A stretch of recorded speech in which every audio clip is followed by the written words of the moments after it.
మొన్నటి వరకు కల్కి 1000 కోట్ల మార్కు చేరుకుంటాడా అనే డౌట్ ఉండేది.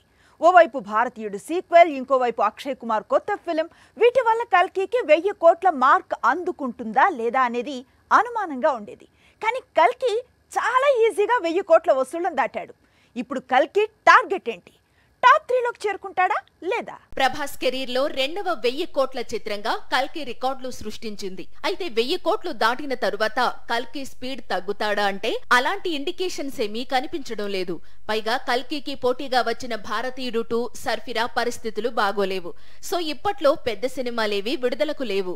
కల్కి అర్జెంటుగా పఠాన్ వసూళ్లను అధిగమించడం ఖాయం.